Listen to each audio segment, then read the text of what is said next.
Have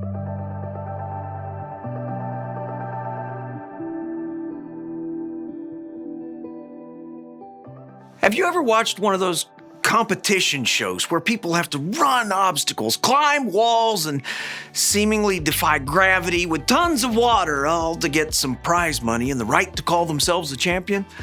Those courses can be grueling, and we watch them because we love to see people face challenges, get knocked down, and get back up again to complete the race. There's just something impressive about a person who won't give up. There's a word for this: resilience, and it's what we're talking about this May. We define resilience as getting back up when something gets you down. Resilience is not just a buzzword for parenting blogs. It's actually something we see the people of God demonstrate throughout the Bible, especially in the early church.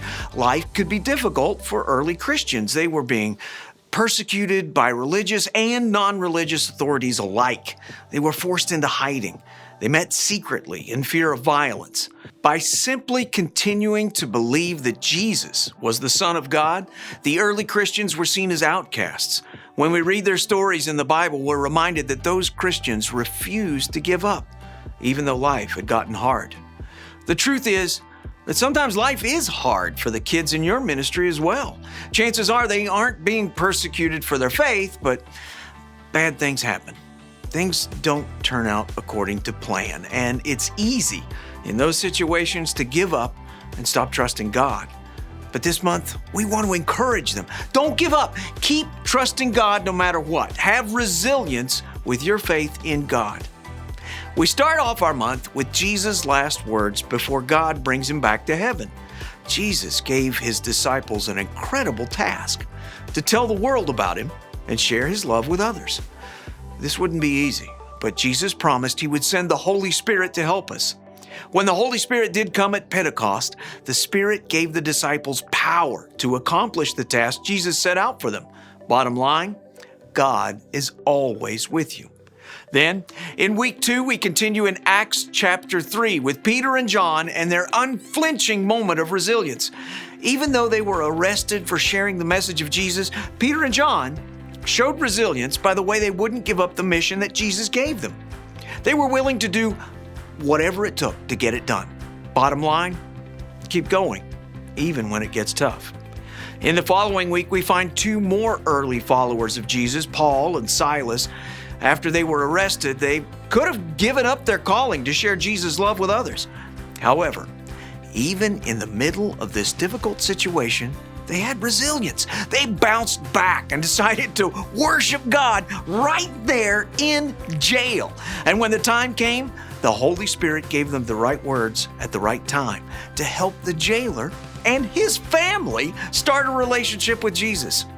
Bottom line, you can choose joy when life gets hard. Then in week 4, the author of Hebrews reminds us that when life gets hard, we can look to the heroes of the faith and see how they trusted God through some extremely difficult circumstances. Use Abraham, Joseph, and Moses to help kids understand how they can show resilience through difficult circumstances. Bottom line, trusting God can help you get back up. We'll finish up the month in Hebrews 12 and hope to remind kids that to keep going, we need to let go of everything that's getting in the way of our resilience. Thankfully, we're surrounded by all sorts of people who've gone before us. They give us an incredible example to follow what it means to have resilience. Even through the hardest moments of life, we can focus our attention on Jesus. He's the ultimate example of someone who endured death itself to accomplish the rescue mission God set out for him. Bottom line, keep going because of what Jesus did for you. While we're learning more about how God can help us have resilience, we want kids and families to memorize Isaiah 40:31. But those who trust in the Lord will receive new strength. They will fly as high as eagles. They will run and not get tired. They will walk and not grow weak. This is one of the most important verses we can hide in our hearts and remember when we're facing hard times. God will give us strength to have resilience in the face of all sorts of setbacks. When it comes down to it, we all have experienced things that we would have never experienced if we didn't push through the difficult times. When you get to the other side, you'll see something that you would never have seen before and realize it was all worth a little resilience.